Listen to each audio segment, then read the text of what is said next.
കഴിഞ്ഞ 20 വർഷത്തിനിടെ ചെറുതും വലുതുമായ 750 വെടിക്കെട്ട് അപകടങ്ങളാണ് കേരളത്തിലുണ്ടായത്. കൊല്ലപ്പെട്ടത് 400-ലേറെ ആളുകൾ. പല അപകടങ്ങളുടെയും കാരണം സുരക്ഷാ മാനദണ്ഡങ്ങൾ പാലിക്കാത്തതും അശ്രദ്ധയോടെ കൈകാര്യം ചെയ്തതുമാണ്.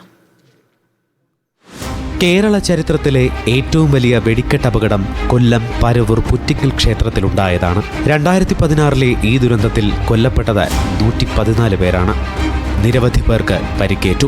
1952 ജനുവരിയിൽ ശബരിമലയിലുണ്ടായ വെടിക്കെട്ട് അപകടത്തിലാണ് പിന്നീട് കൂടുതൽ ആളുകൾ മരിച്ചത്. 68 പേരാണ് കൊല്ലപ്പെട്ടത്. ശബരിമലയെ ആകെ നശിപ്പിച്ച തീപിടുത്തത്തിന് ശേഷം ക്ഷേത്ര പുനർനിർമ്മാണം നടക്കുന്നതിന് പിന്നാലെയായിരുന്നു ഈ വെടിക്കെട്ട് അപകടം. കൊല്ലം മലനട പോരുവഴി ക്ഷേത്രത്തിലാണ് കൂടുതൽ മരണമുണ്ടായ മറ്റൊരു വെടിക്കെട്ട് അപകടം. 1990-ൽ ഈ അപകടത്തിൽ കൊല്ലപ്പെട്ടത് 26 പേരാണ്. 20 പേർ വീതം കൊല്ലപ്പെട്ട 2 അപകടങ്ങൾ തൃശൂർ ജില്ലയിലുണ്ടായി. 1987-ൽ വേലൂർ വെള്ളാട്ടഞ്ചൂർ കുട്ടൻമൂലി ക്ഷേത്രത്തിലും 1984-ൽ കണ്ടശംകടവ് പള്ളിപ്പെരുന്നാളിലുമുണ്ടായ അപകടത്തിലും 20 പേർ വീതമാണ് മരിച്ചത്.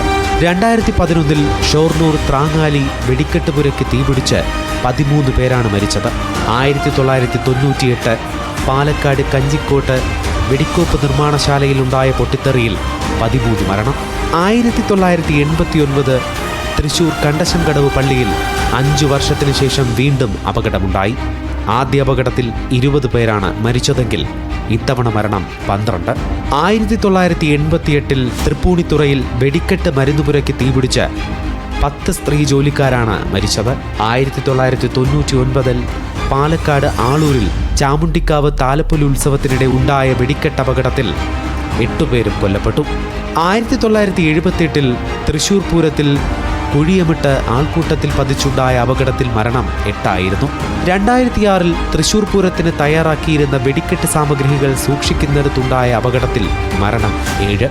2024-ൽ നീലേശ്വരത്തുണ്ടായ വെടിക്കെട്ട് അപകടത്തിൽ 6 പേരാണ് കൊല്ലപ്പെട്ടത്. തെയ്യത്തിനിടയിലായിരുന്നു അപകടം. 2013-ൽ പാലക്കാട് പന്നിയൻകുരിശി കുളങ്കുന്നത്ത് പടക്ക നിർമ്മാണശാലയിലുണ്ടായ പൊട്ടിത്തെറിയിലും 6 പേർ കൊല്ലപ്പെട്ടു. 1997-ൽ തൃശൂർ ചിയ്യാരം പടക്ക നിർമ്മാണശാലയിലുണ്ടായ പൊട്ടിത്തെറിയിലും 6 പേർ മരിച്ചു. 1987 എറണാകുളം ജില്ലയിലെ മരട് കൊട്ടാരം ഭഗവതി ക്ഷേത്രം വെടിക്കെട്ട് പുരയ്ക്ക് തീപിടിച്ച് 5 മരണമുണ്ടായി. News desk big TV.